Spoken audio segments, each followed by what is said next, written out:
San Antonio! Welcome to All Things San Antonio podcast with your host and favorite realtor, Brad Burns and Ken Carter. And we're here with Yuli Chang, who is one of our new best friends and owner-proprietor of Curator Coffee. Welcome. Thank you. Thank you for having me. Absolutely. And the way we start off every podcast, we always said is like, just what did you, it's all about San Antonio. So tell us your journey to San Antonio. Where'd you start from and how'd you get here? All right. So, I first started in San Antonio because I was a student at UTSA.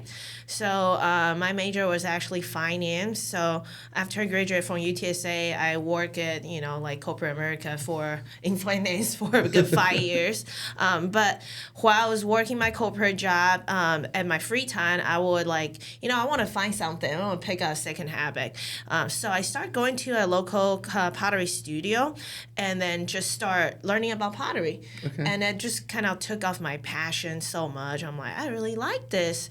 And at the same time, while I was doing pottery, I always really like coffee. I actually have done a project with UTSA Finance undergrad program with the Professor Suite. There's like a micro lending program that we did for the farmer in Costa Rica, help them grow their coffee bean farm.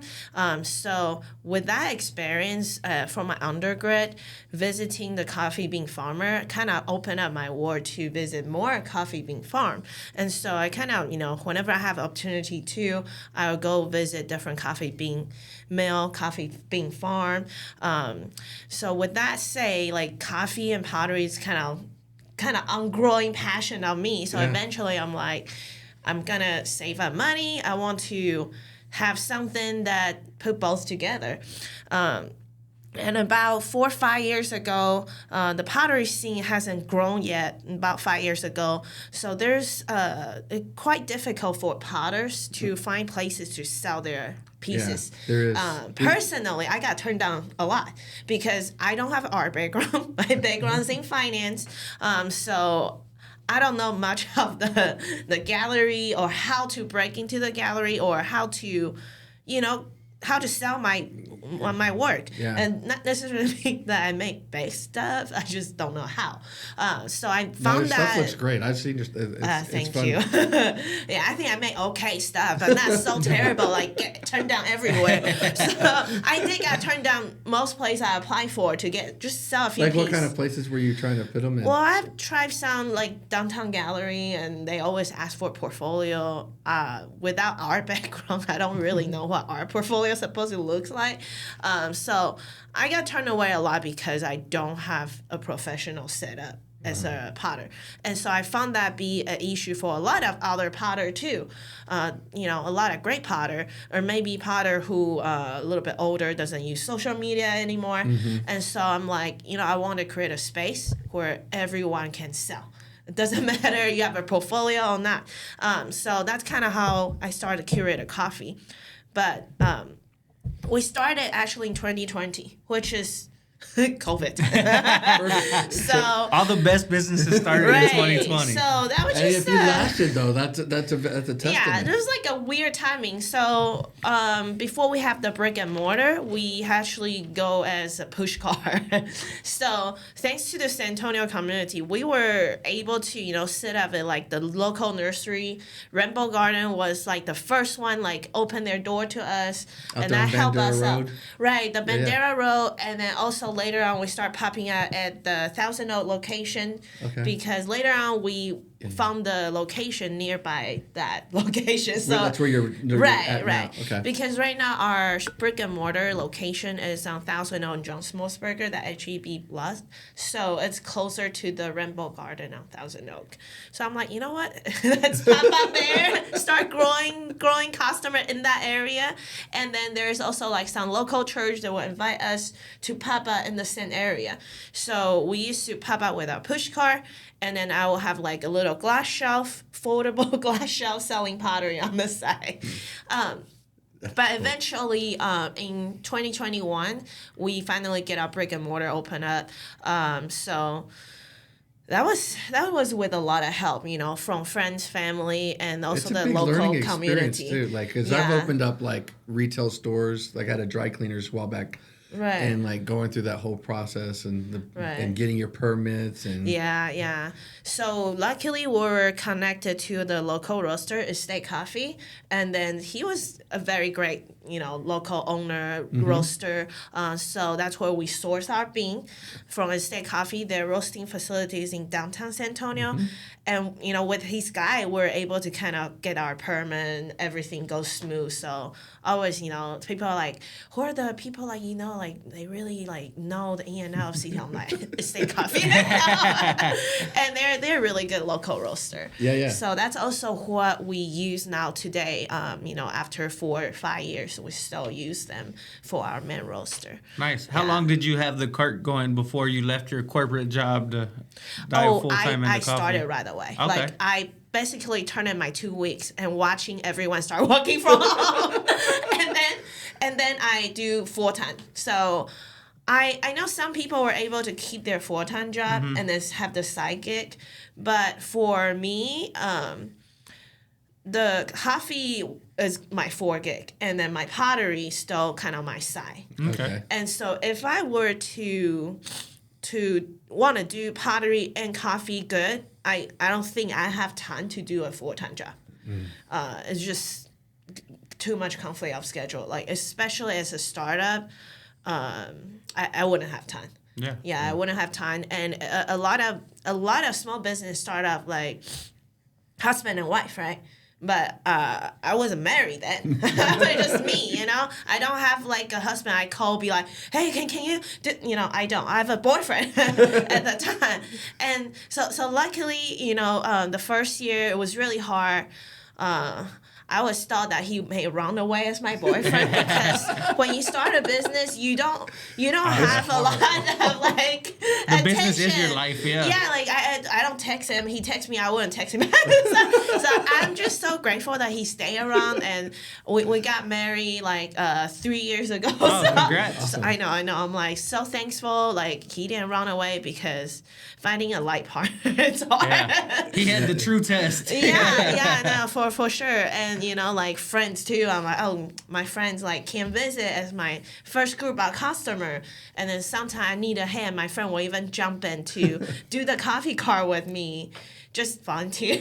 Basically, at that point, before we had a brick and mortar, and then of course, whenever we're ready for brick and mortar, that's when we started hiring, actually building a structure as a team. So we just celebrate our 4-year anniversary last weekend too. So nice. Where hopefully we can keep serving our community some good coffee and so art. you made it over the hump, right? The first 2 years, most businesses. Yeah, that was quite challenging. It was quite challenging. So, but it's you've got such a unique like.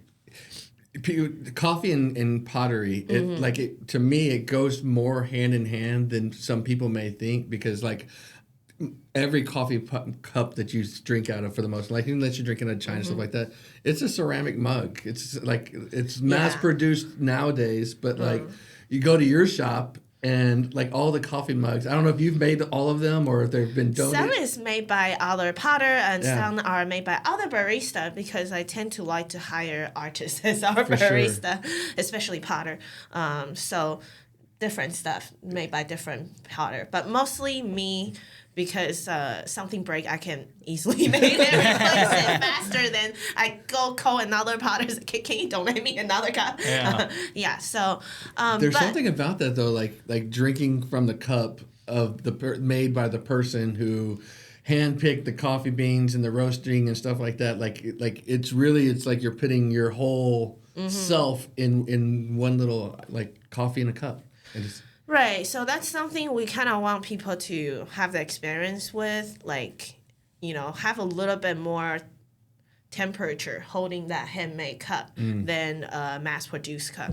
And also, that really help selling more pottery art, too, because we always have customer, they drink from the cup, and they like it, and they just go and buy it. So I sell a good amount of cup that way, and also there's other potter that will just give me some cup. They're like, okay, I'll give you this cup, you use it for a customer, and if it gets sold, then the artist also got paid. So it's kind of like, helping people to kind of be more aware of, hey, drinking from a handmade cup, it feels better than the mass-produced cup. Yeah. So you may appreciate it more after you finish drinking it and maybe take it home. So that helped us sell more pottery too. Aside from that, we also kind of invite different local potter to sell. A lot of time they will reach out to us too, and they may be like an amateur potter. They don't have. They have a full-time job. They're doing this on the side, so maybe they don't have like a huge social media presence. But then they message us, and then we'll go ahead and set a day. We just sell. Mm-hmm. So basically, we don't turn down anybody. We just kind of have everybody. Okay, well, this person is leaving in March, so you can come in April. So kind of on the rotation phases in our pottery sale too.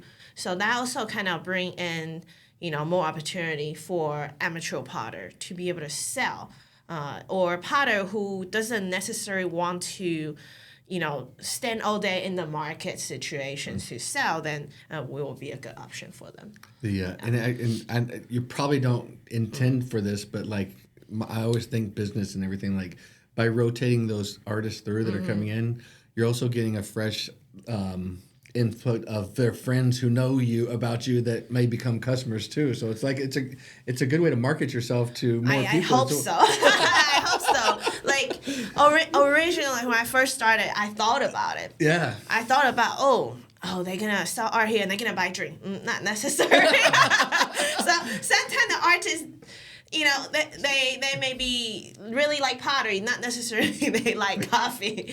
So at this point, I just like, hey, I appreciate it. If they come, they buy a drink. But if not, it's okay. They at least trust me with their art. Yeah. So I have a little bit less expectation toward that nowadays. Nowadays, I feels like we're more on like, hey, if you like what we do, you come back. But I don't like put myself into the pressure like, oh, you have to do this because I saw your art. No, it's okay.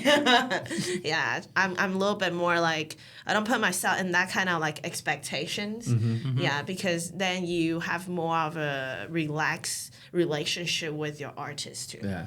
Yeah. Yeah. Where would you say kind of starting off, like the majority of your business came from? Was it like social media, or did you have some like influencers that come in and things like that? Oh, definitely. The influencer helped. So when we first started, we really got lucky because during the COVID time, there's not much stuff going on. So any news can be a news. So I was lucky to get interviews by the Fox News, local SA, Fox News, about the coffee cart. So that really helps a lot to, kind of spread the word on the news. And then later on, there's some social media influencer will show up, make posts, cross-marketing, stuff like that really helps a lot to get your name out. And a lot of times it's just pure luck, right? Mm-hmm. Because you don't know if this person comment it's a social media influencer or not. Thankfully, they like what they had. So a lot of time, I think that doing business in San Antonio, it's like, it's heavily based on the community. If the community see you or not, and then also give back to the community. So that's why nowadays we receive a lot of help when we first started. Like Rainbow Garden, local church opened their door to us. So that's what we are trying to do to give back. So usually if there's like a small startup baker, we will have them come to our store doing a pop-up bakery sale too on Saturday. So every now and then you will see there will be a baker set up on our bar selling their baked good. And it's all free. We don't charge for the booth fee. We just have them for them to give back so they can now sell their own baked good, pop-up sell like what we did back then. Yeah, so I think that, the business is relay heavily on, each other's help because without the community, you can play any kind of store alone. Yeah, you can. Yeah. And I saw in addition to like the making the powder stuff, you also you teach classes as well, don't you? Oh yeah, we started that about So we just started that like about 3 years ago. We just started offering that. At first, the first year, we don't have any of that. But people keep asking like, hey, this is so cool, handmade. I also want to make it. Where can I go? And then at the time, there's not as many pottery studio. Nowadays, there's a lot of pottery studio. I would say there's 8 pottery studio now in San Antonio. 8 of them? Wow. Yeah, so between now versus 5 years ago, things are progressively growing for the potter in San Antonio.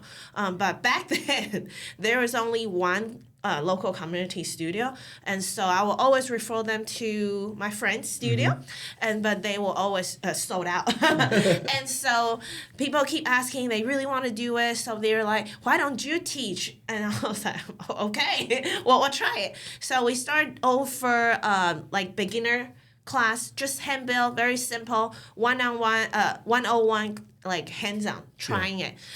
We started doing that about 3 years ago, just like an hour and a half, and we teach you maybe make a mug or make a plate or make some fun stuff, and then you come drink coffee, make pottery, and then we'll get the fire glaze for the customer later. How often do y'all do that? We do that every month now. Okay. So every month is usually one section from me, one section from another potter barista that we have, and usually different topic, but usually we always have mug making workshop because everyone Wants to make making a mug, mug. yeah. It's functional. Yeah, people like useful, like functional pieces. Yeah. We have they don't have the handle, but like just a small like kind of mug kind of things. Cortado cup. Yeah, we use them for our wine glasses too. Oh, like, yeah. It's because it keeps the temperature off. It works so much better than a wine glass. It does, and I used to make some whiskey stone out of clay too, and so I put it in the freezer. I mean, we don't sell alcohol, but I always tell customers, hey, if you drink whiskey, this ceramic whiskey stone is gonna last better than some other material that we've seen. Have you ever gone up to the clay festival that they have up in Oh Green? yes, yeah. We used to close our shop early for that too. So those are a huge Texas clay event too. Yeah. We've gone do the that last once a few. year. That's you talk about the whiskey glass like that we got one for our son. They make it like a diamond, and then then the cup is like a diamond too. Yes, so the cup yes, that sits potter up. does that every year. Yeah, it's like it was unique and cool. So it's like There's different design out there, and Yeah. if you just put the whole set in the freezer, it really keeps your whiskey taste better. Yeah, it does. What does it cost to do one of those classes? Well, it depends. Our mug workshop is usually $55 per person, and that including all material, the firing, glazing will do for you, and also a free cup of drink, coffee, tea. And there are some other classes. We used to have another barista potter. She will teach like a little mushroom garden stick. And so it's like a smaller, easier subject. So that one is like, 35 or 40. That's it. So depending on what we're making, we will adjust the price. Okay. Do you have the same people you see? Do they keep coming back for more classes, or are you kind of like they just different? We usually do receive different customer. Yeah. Nice. How many people do you say would take the class a month? It depends. Some class sells more, some class sell less. But for my class, each class is a student because it's a little bit more complicated form. So we may not be able to teach that many students at once. But we have, during the Christmas time, another potter barista that we have, she was teaching the ornament class. So that was a fun class, ornament, and you can decorate it at your own time, a little bit easier to do. So that class, at one point we had 15 or 18 students in that one class. So depending on what subject we're teaching, we will adjust each class size. Yeah. Because we do want to make sure everyone kind of have the full experience and attention they need as they're taking our workshop. Do you ever do the pop-up carts anymore? I sold it at the first year to get a little bit of money back. Okay. Hey, you gotta do what you gotta do. Yeah. Second year, we have to sell a lot of. I have to sell a lot of my personal asset too Yeah. to keep it running. Yeah. We just talked about that earlier. We're at lunch. We're like, Yeah. man, sometimes you eat rice and beans and skim out on the first few years of the business to get it established and get it going. No, for sure. I was a lot skinnier. I was a lot skinnier 3 years ago. Yeah, I'm like 30 pounds skinnier. Yeah, and then like I'll say by the third year, things start getting a little bit. Yeah, the first 2 years, I'm just thankful we survived. Yeah. Yeah. Have you gotten into like thinking about what's the next steps? Where do you want to take it now from here? The next step, honestly, we kind of just like where we are now. So we're kind of focusing more on just back to the community. So we having start doing more market event. And, so that will be organized by maybe different customer. And we started doing more, aside from just selling the pottery piece in our shop, we have the San Antonio Potter Guild coming to our shop once a month. So now they're knocking on your door. No, I'm actually always with the guild. Okay. But the guild, believe it or not, they're actually about to have their 30 years anniversary. Oh, wow. They have been around for a long time, but it's always a struggle, like finding people willing to be on the board. It was a nonprofit, so it's harder to run the whole time. They don't have a brick and mortar. They're just nonprofit organizations. So a lot of time Potter in there just kind of get together, share information, learn from each other. A lot of educational purposes in the guild. So the guild has always been around, and I take a lot, resource from the guild too. That's where I met a lot of great potter, learning about, hey, there's other potters struggle the same as me, like not able to find a place to sell. So the guild has always been around, yeah. And so to kind of give back, we have invited them, hey, come set up once a month in our shop, and they can sell directly by themselves. The potter, the members, they sell directly to the customer. When's the next time you guys are having a market day at your shop like that? So it's gonna be April the 13th. So right now we have a schedule as the guild will come back every second Sunday to our shop. So that's something we're working on, grow the community, make sure that, all the potters are able to reach out to the people who need their art. Yeah. Yeah, so that's what we focus on. I feel like the artist community in general, just like in all aspects, are continuing to grow here in San Antonio. Yes, it has grown very drastically in the past 4 or 5 years. Yeah, because 5 years ago there's really aside from the university that you can take pottery class at, there's only one community studio for people get off work they go take class. But now there's 8. There's 8 different locations in San Antonio you can do that, including the school. There's a lot of resource. In the past, there's only one clay supply store, but now there's like 2, and I know there's another one someone else is gonna ongoing. So it's a growing scene, and you don't see that happen a lot. I personally, if I were to visit family and stuff, because I have family in California. When I visit my family, I would go visit like the local pottery studio too.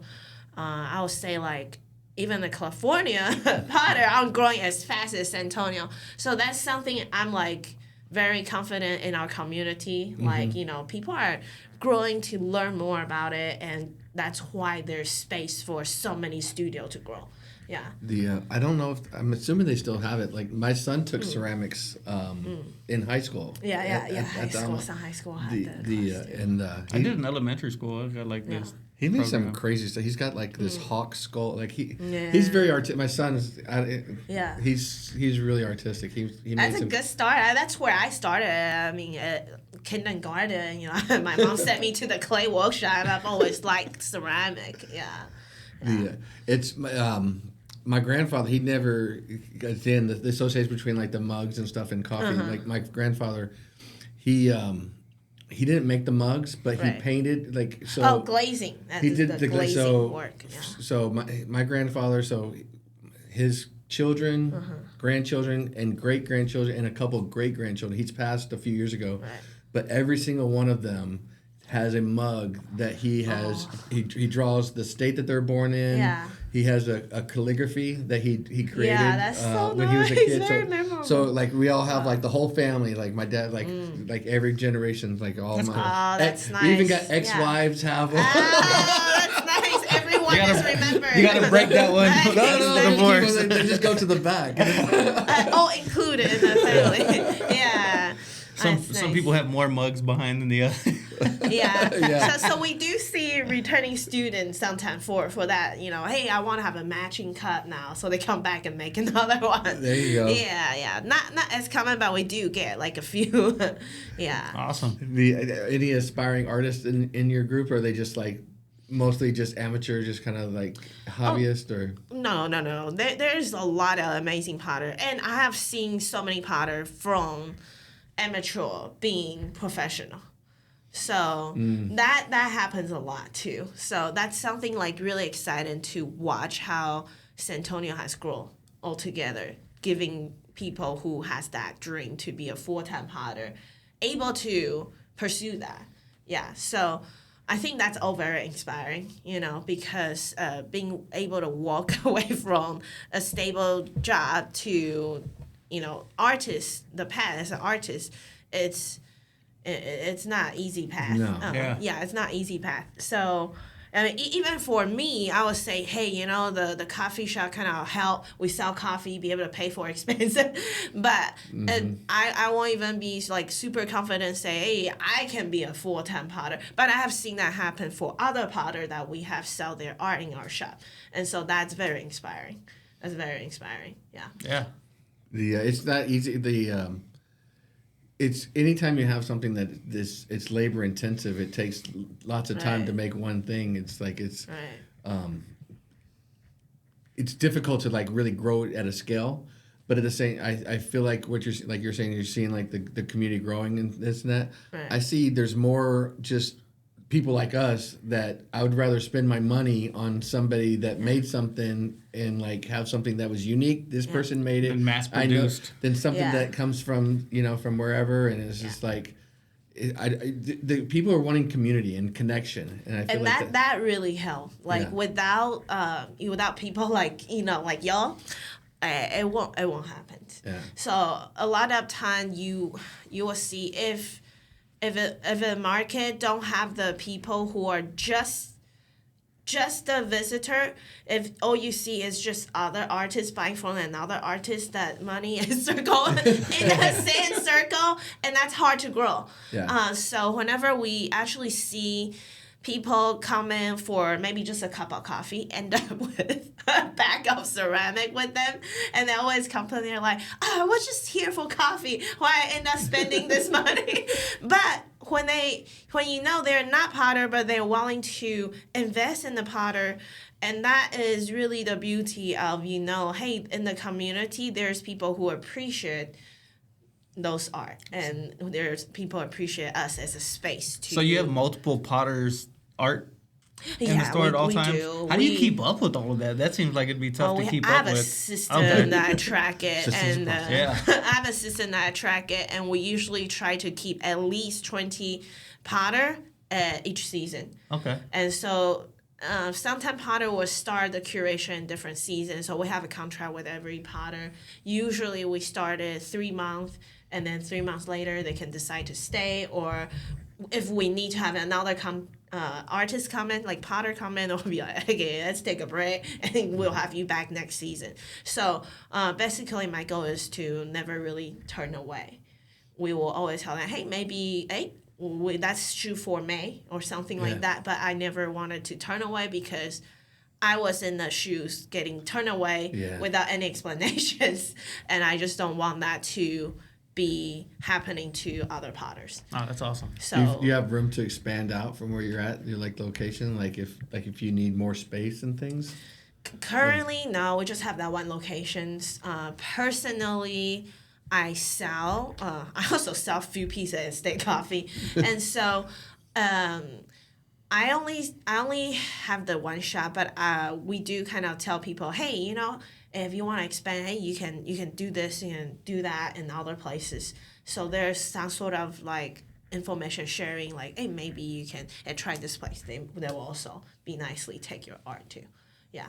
So Nice. To kind of go back to when you came to you're at UTSA. Was there something about San Antonio that you're like, ooh, I want to go to that city and go there, or is it like what made you decide on UTSA to begin with? Well, it was kind of happened as a coincidence because my sister was already in San Antonio, and before I go to UTSA, I was in Austin, and the rent was crazy there. Yeah. And so I'm like, if I just move back home, then I stay with my sister. I don't have to pay rent. And I transferred to UTSA, and I just like it. San Antonio has this kind of big city, small town vibe. You eventually get to know the people surround you, and people tend to hang around a lot. In Austin, the people you met, they tend to move away. It's a young city. It's fun. Yeah. Austin's we fun. hate it. but I noticed people I met there are usually they will move away every 2 years or so. They travel out. They move a lot. But the relationship I have established in San Antonio, even from my undergrad, people are still here. Yeah. And so you feel more of a connection from your friends. Because hey, they're still in the same city, and everyone kind of graduated from UTSA and usually working at, like USAA. Mm-hmm. There's 3 different, there's Capital Group, mm-hmm. There's Wells Fargo. And there's a lot of finance firm here as campus. So I guess maybe because my major was finance, so I know most of my friends in the business world, and I'll hang around. Yeah. So that made me want to kind of stay too, because I feel connected. My friend is here. Yeah. Well, that's what we talk about San Antonio all the time. It's a community. It really is. It's that small town feel. You get to know everybody. And it's a great little city. Awesome. So a couple questions we always ask everybody as we wrap up. So, favorite breakfast taco? I like going to the Las Polipos. Is that count? Las Polipos counts. Las Polipos. Polipos. Not Las Polipos. Okay. It's Las Polipos. Oh, yeah. I haven't heard of that one. It's Palitos? Las Polipos. Maybe I pronounced wrong. I can't speak Spanish very well. Sometimes say a name and people get confused. I'm like, I must pronounce wrong. It's by Hobby Lobby there. Bitter Hobby Lobby. It's the same plaza. Oh, Balito, the beat with the Belitos. With a B. Because that's a California place, isn't it? Really? I think so. I didn't know. Right there in that strip center. I think that they have. I think it's a California family. I didn't know where they're from, but so they feel counts. super local. That's okay. They feel super local. They're local now. Once you move here, you move here. It doesn't matter. I'm surprised they're California though, because I thought they're in local. I know that one of them that's not Chick-fil-A. No. The Mexican restaurant that's in the strip. There's Hobby Lobby. Yeah. And then it's over to the left. Yeah. I think they're from California. But I thought they're local the whole time. But they're really good, and they open 24/7. So. Yeah. And that helps a lot, because although our coffee shop closed at 4 during the weekday, but there's a lot of stuff that maybe upgrade for the shop, fixing for the shop I have to do sometimes. I don't finish working till maybe 9-10 p.m. Yeah. And I was what up there time do you really guys late. open? We open at 7 during the weekday. The coffee shop. During the weekday. We gotta get our coffee in the morning. Some of them open 5 or 4. No, it's 7, kind of typical normal time. Yeah. But sometimes after I finish working, a lot of places close, and that place still open. That's always open. So that works. 24/7. 24/7. It's kind of like a go-to place after I get done working in the shop. The other thing is we always ask about hamburgers. What's your favorite fast food kind of fast casual hamburger place for San Antonio? Oh, that's a California brand. Did I say In-N-Out? Well, Hey, Burger Boy's Yeah. Burger Boy's good. Burger Boy. That's not San Antonio. That's California. Burger Boy's San Antonio. Oh, really? In-N-Out's California. In-N-Out. Burger Boy's Burger Boy's San Antonio. I Yeah. First I don't one's know. downtown. I'm losing my connection. That's right. You're good. Yeah, the first one was down on like St. Mary's Street. For Burger Boy. Really? Yeah, they're totally I local. thought Burger Boy was from California the whole time. No. So, I guess I do like that. Yeah, I like Burger Boy. Burger Boy's good, actually. Yeah, I really I don't like like their it. fries. I don't like the crinkle cut fries. I thought it was good. That's a personal thing. It's a big volume. There's a big volume, but I don't. Yeah. And the You don't think it's crispy enough. it's not crispy enough. Yeah, I got and you. which is our like we always talk about Mr. Juicy. Oh, Mr. Juicy is also really Yeah, good. and his fries are super crispy. Yeah. We found they're he really good. found out that they're They not don't have it in this area though. not here. Yeah, they're just the two locations. So basically, my activity is from our shop, and then It's like Bitters Road. 4 mile within the shop distance. That's Oh, where yeah. my activity. Because Yeah. their burger place is I right really across stay the street local. from your taco place. So on the side of Bitters. I stay in this area. Yeah, It I works. do. It's I a do good- stay in this area. Because just like a little personal story, before I opened the shop, I've gotten to a really, really bad car accident on the highway. There was like a truck bumper on 281, and no. it was getting dark. I can't see, and it was raining, so I pressed the brake, and my car was like hydroplane on 281, and so I hit another car front to front. And I was very injured. The gentleman I hit was in very, very severe injury. Later on, the police told me I should just hit the bumper. But I mean, when you're in that Yeah, you situation, don't know, yeah. Yeah. But I'm like, damn, I almost killed my boyfriend at the time too. Not a good time for an I told you so. Right, and then so What do you no, he was quiet the whole time, which I appreciated. Yeah. But because of that, I don't drive on highway anymore. So my driving distance is from the coffee shop to my home and just in the neighborhood. And that's why I don't usually go out of the neighborhood. So we brought for you out that of your reason. comfort zone a little bit. Yeah, so I have my husband drop me off because I okay. can't drive on the highway. I just haven't overcome the fear. So I used Yeah. to have my dog everywhere with me to like kind of ease that fear because my heart beat really fast when Yeah. we're on the highway. But I'm getting better at it. It's So, hard to yeah. overcome it. Like in San Antonio, drivers suck, and so like it's understandable. And that's also another kind of wake up call. I'm like, I almost die. I better do my drink before I die. Yep. You know? You drink before you die. So yeah. You get busy living or get busy dying. Yeah, Shawshank no, like Redemption. I did almost didn't make that. But I had a car accident every year on the highway, so I've totaled a lot of cars. Oh, wow. So eventually, that one accident, I'm like, I'm done driving to highway, and I tell them all the time, Yeah, so there's a lot happen all in 2020. we need self-driving cars sooner. Yeah, something that I don't know. A little bit safer. Like, I trust it. I'm looking forward. teleport door, just teleport. Hey, we're Yeah. moving into Star Trek. Yeah. So how do people follow you, or how do they tell us What's where the your best shop way to is at? follow- What's yeah. the best way to follow you? We have Instagram, Facebook. Our Instagram is Curator_Coffee. Of course, you can also check us out on Google. If you ever visit, give us a Google review. That helps a lot. Yeah. And we always try to update if there's some new activity, event, or special workshop for ceramic. We'll post it on our social media. And of course, if you don't use social media, we have a website, curatorcoffee.com. And over there, you can check out all the info that's the most up to date too. Yeah. Absolutely. As always, support local artists, support local restaurants, support local coffee. Yeah, appreciate it. We just truly support local. appreciate Support it. local. Yeah, I can't survive without all our community. Like and subscribe. Go to her page. Like and subscribe to her page as well and everything. Go check her out. Let her know that you saw her here. Thank you.